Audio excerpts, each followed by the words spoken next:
قرآن و حدیث میں دعائیں مانگنے سے متعلق کیا احکامات ہیں اور دعا مانگنے کی فضیلت کیا ہے، یہ ارشاد فرما دیجیے۔ حضرت حافظ صاحب، یہ دعا ایک مستقل عبادت ہے، اور جیسے باقی عبادتوں کا حکم ہے اسی طرح دعا مانگنے کا بھی حکم ہے، بلکہ جس طرح کوئی بھی عبادت نہ کی جائے تو اس پر ناراضگی کا اظہار ہے۔ جی، حدیث شریف میں ہے جو دعا نہیں کرتا اللہ تعالیٰ اس پر اپنا غضب نازل فرماتا ہے۔ اللہ تو اس واسطے دعا عبادت ہے اور مستقل عبادت ہے، اور اس کو ضرور مانگتے رہنا چاہیے۔ ہم یہ جو رب جعلنی مقیم الصلاۃ پڑھتے ہیں، مشہور و معروف دعا ہے، ہر عام و خاص کو تقریباً یہ آتی ہے۔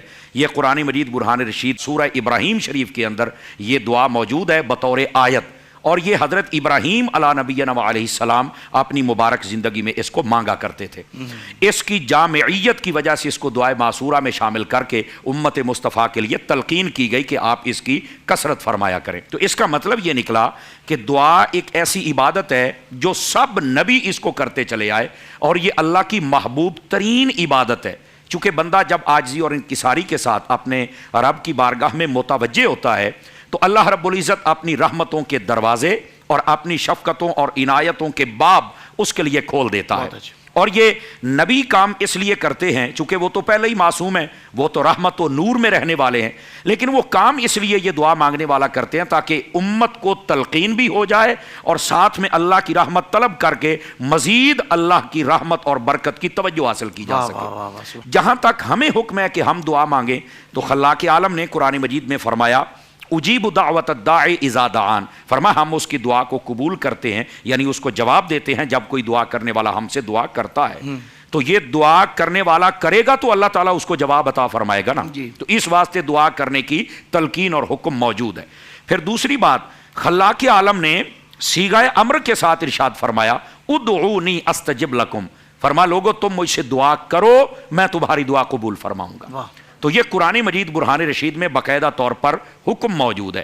یہ تین باتیں میں نے عرض کی ہیں۔ اب چوتھی بات، اگر احادیث طیبہ کا مطالعہ کیا جائے تو ایک وسیع باب کھل جاتا ہے دعاؤں کی قبولیت کے حوالے سے۔ نبی کریم علیہ السلام نے ارشاد فرمایا، ترمذی ابواب الدعوات کے اندر یہ حدیث ہے، فرمایا علیکم عباد اللہ بالدعاء، اے اللہ کے بندو تمہارے اوپر لازم کر دیا گیا کہ تم اللہ کی بارگاہ سے دعا طلب کیا کرو۔ یہ پہلی بات۔ دوسری حدیث شریف نبی مکرم علیہ الصلوۃ والسلام ارشاد فرماتے ہیں جب دعا مانگو نا تو کثرت تمہاری دعا میں اس بات کی ہو کہ یا اللہ ہمیں عافیت عطا فرما دے۔ اور یہ عافیت پر میں نے ایک مرتبہ سیدی امیر اہل سنت دامت برکاتہم العالیہ آپ کی ایک بات سنی، اور میرا خیال ناظرین بھی اس پر غور فرمائیں گے۔ فرمایا کہ ایک ایسا بھی اللہ کا بندہ گزرا ہے جو دعا کرتا تھا کہ یا اللہ میرا خاتمہ ایمان پہ ہو جائے، اور وہ عافیت کی ساتھ میں دعا نہیں کرتا تھا، وہ یہی کہتا تھا کہ میرا خاتمہ ایمان پہ ہو جائے۔ خاتمہ تو ایمان پہ ہوا لیکن آخری وقت میں آگ لگی تو وہ جلس کے فوت ہو گیا۔ تو کسی نے پوچھا کہ یہ جلسنے کی کیا وجہ ہے؟ اس نے کہا یار اگر میں یہ دعا کرتا نا، مجھے جو کہا گیا ہے کہ مجھے خاتمہ بالخیر ہو جائے، یہ لفظ خیر کہہ دیتا تو میرا خاتمہ بھی اچھا ہو جاتا، اور ساتھ میں قبولیت کے طور پر میرے ساتھ یہ جو معاملہ پیش آیا جلسنے والا یہ بھی نہ آتا۔ تو وہ کہہ رہا ہے کہ میں تمہیں تلقین کرتا ہوں، یعنی جس کے خواب میں پوچھا اس کو تلقین کر رہے تھے وہ بزرگ، کہ تم جب بھی دعا کرو تو یہ کیا کرو یا اللہ ہمیں عافیت والی موت عطا فرما۔ سبحان اللہ، تو ہمیں عافیت عطا فرما۔ یہ جو عافیت ہے نا اس کی جامعیت بہت زیادہ، اس میں سارا کچھ آ جاتا ہے۔ یہ دوسری بات۔ تیسری بات، نبی کریم صلی اللہ علیہ وسلم آپ نے ارشاد فرمایا انا عند ظن عبدی بی وانا معہ اذا دعانی، حدیث قدسی ہے۔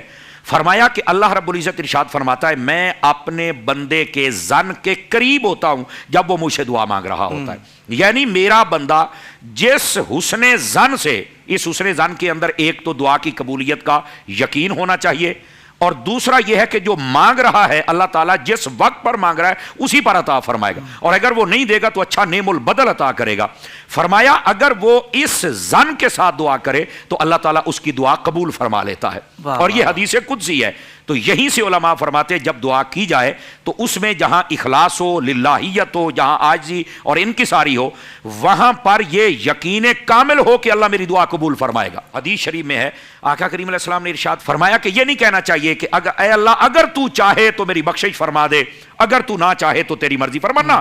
یہ جو انشائی کلمات ہے یہ نہیں دعا میں ہونے چاہیے، بلکہ یقینی کلمات کے ساتھ دعا کرنی چاہیے کہ اے میرے باری تعالیٰ تیرے دربار کے لیے میں کہاں جاؤں گا، میں نے یہاں سے بخشش لے کے جانا ہے، اور تیرے دربار میں تو کمی کس بات کی ہے، اپنے حبیب کا صدقہ، تجھے تیرے اسماء حسنہ کا صدقہ مجھے معافی عطا فرما دے۔ تو پھر اس انداز سے دعا کرنی چاہیے۔ چوتھی بات، نبی مکرم صلی اللہ علیہ وسلم آپ ارشاد فرماتے ہیں صلو علی واجتہدوا فی الدعاء۔ آقا کریم علیہ السلام فرماتے ہیں یعنی جو بندہ جو یہ کہتا ہے کہ یار میری دعا قبول ہونی چاہیے، تو آقا کریم علیہ السلام نے فرمایا اگر چاہتے ہو تمہاری دعا قبول ہو جائے تو پہلے میری ذات پر درود پڑھا کرو اور پھر توجہ کے ساتھ دعا کیا کرو، اللہ تمہاری دعا قبول فرما لے گا۔ یہ باقاعدہ طور پر حدیث شریف میں بتا دیا گیا۔ پانچویں بات، نبی مکرم صلی اللہ علیہ وسلم آپ نے ارشاد فرمایا جو بندہ یہ چاہے کہ میری دعا اللہ تعالیٰ ہر مصیبت اور پریشانی، آزمائش، ابتلا میں قبول کر لے اور میری اس مصیبت کو ٹال دے، تو فرمایا اس بندے کو چاہیے کہ جب جب آسانی والا ماحول ہو تب بھی دعا کرتا رہے۔ یہ نہیں کہ جب اس کو ضرورت اور حاجت نہیں بظاہر تو تب تو دعا کرتا نہیں، اور جب پریشانی ہوتی ہے تو حضور دعا کر دیں، حضور کر دیں، آپ کر دیں، مسجد میں کروائے، جمعے میں کروائے، نہیں۔ فرمایا جب اللہ نے آپ کو آسانی اور عافیت اور سکون بخشا ہوا ہے، اگر آپ اس ٹائم میں دعا کرتے رہنے کے عادی ہو جائیں گے تو جب کبھی مصیبت آن پڑے گی آپ دعا کریں گے، فوراً اللہ تعالیٰ اس کو رد فرما دے گا، فوراً اللہ ٹال دے گا اور تمہاری دعا قبول فرما لے گا۔ چھٹی بات، نبی مکرم صلی اللہ علیہ وسلم آپ ارشاد فرماتے ہیں تدعون اللہ لیلکم و نہارکم فإن الدعاء صلاح المؤمن۔ فرمایا اے لوگو تم اپنے رب سے دعا کیا کرو دن میں بھی اور رات میں بھی، یعنی اس کا کوئی ٹائم خاص نہیں ہے۔ اور یہاں میں ناظرین کی آسانی کے لیے بتا دوں، ویسے تو بہت ساری چیزیں ہیں لیکن 3 چیزیں ایسی ہیں جن کے لیے اللہ نے ٹائم مقرر نہیں فرمایا۔ ایک ہے حضرت حافظ صاحب اللہ کا ذکر، اس کے لیے ٹائم خاص نہیں ہے، کوئی صبح کرے، شام کرے، دوپہر کرے، رات کرے، اور ایون دین یہاں تک کہ نماز سے پہلے کرے یا نماز کا سلام پھرنے کے بعد کرے، جب بھی ذکر کرے کوئی اس کو روک نہیں سکتا۔ بہت اچھے۔ دوسری بات ہے نبی کریم صلی اللہ علیہ وسلم پر درود پاک پڑھنا، اس کو بھی کوئی مائی کلال پابند نہیں کر سکتا، صبح پڑھیں، شام پڑھیں، لیٹ کے پڑھیں، سواری پہ پڑھیں، آپ وضو کے ساتھ پڑھیں، بغیر وضو پڑھیں، حالانکہ وضو کے ساتھ برکت ہوتی، آپ دکان میں ہیں، مکان میں ہیں، سفر میں ہیں، کہیں بھی ہیں، آپ درود پڑھیں۔ کوئی ایون نماز سے پہلے بھی درود پڑھ سکتے ہیں، بعد بھی پڑھ سکتے ہیں، آذان سے پہلے بھی پڑھ سکتے ہیں، آذان کے بعد بھی پڑھ سکتے ہیں، چونکہ جب پابند کسی نے نہیں کیا تو کوئی اس کو پابند نہیں کر سکتا۔ یہ دوسری بات ہے۔ اچھا، تیسری بات وہ ہے دعا مانگنا۔ دعا مانگنا ایک ایسا عمل ہے، اللہ نے اس کو ٹائم کے ساتھ پابند نہیں کیا کہ آپ اس ٹائم میں دعا کر سکتے ہیں اور اس میں نہیں کر سکتے۔ صوفیاء کہتے ہیں یہ اور بادشاہ ہوتے ہیں کہ جن کے دربار کے دروازے بند ہوتے ہیں اور ان کے ٹائم ہوتے ہیں اور پھر باقاعدہ اعلان ہوتے ہیں کہ فلاں سے فلاں دن تک ہم تمہیں دیں گے، آ جاؤ اور ہم سے لے لینا۔ فرمایا یہ رب کا دربار ہے، ایک لحظہ کے لیے بند نہیں ہوتا، مانگنے والا جب بھی مانگتا ہے اللہ رب العزت اسے عطا فرما دیتا ہے۔ سارے زمانے کے لوگ مل کے پابند کرنا چاہیں نا، نہ ذکر کو پابند کر سکتے ہیں اس کے ٹائم کو، نہ درود پاک کو ٹائم کے ساتھ پابند کر سکتے ہیں، نہ دعا کو کر سکتے ہیں۔ آپ کا جب جی چاہے آپ اس وقت کے اندر یہ کر سکتے ہیں۔ آخری بات، اللہ نے جود و کرم و بخشش و عطا کے کچھ ٹائم رکھے ہوئے ہیں، اگر وہ گھڑی مل گئی شکاوت، محرومی اور بے سکونی وہ کبھی قریب نہیں آ سکتی۔ وہ ہم گھڑیاں کیسے حاصل کر سکتے ہیں؟ جب جب موقع ملے دعا کرتے رہا کرو، انہی گھڑیوں کے اندر وہ گھڑی بھی ہے جس میں دعا قبول ہو جائے گی اور اللہ تعالیٰ ہر مشکل کو ٹال کے رکھ دے گا۔ تو یہ قرآن کی آیات تو یہ بات اور احادیث کچھ میں نے آپ کی خدمت میں پیش کی، ناظرین تک پہنچائیں تاکہ ان کو احساس ہو کہ قرآن اور حدیث میں دعا مانگنے کا جہاں حکم ہے وہاں پر اس کی بہت ساری تاکید بھی فرمائی گئی ہے، بلکہ جو دعا نہیں کرتا اس پر اللہ کا غضب ہوتا ہے، تو ہمیں ضرور دعا کرنی چاہیے۔ بلکہ لگے ہاتھوں ایک بات بتاؤں، جب دعا کی جائے کوشش کریں کہ آپ کے پاس 2 4 10 بندے ہو جائیں تو کیا بات ہے، 40 کا عدد ہو جائے پھر تو اس میں سمجھو قبولیت کے چانسز ہے نا۔ لیکن حدیث شریف میں ہے، فرمایا جہاں پر لوگ اکٹھے ہو کر دعا کرتے ہیں، فرمایا حدیث شریف میں ہے بعض دعا کریں اور بعض آمین کہیں، تو فرمایا اللہ ان سب کی دعا قبول فرما لیتا ہے۔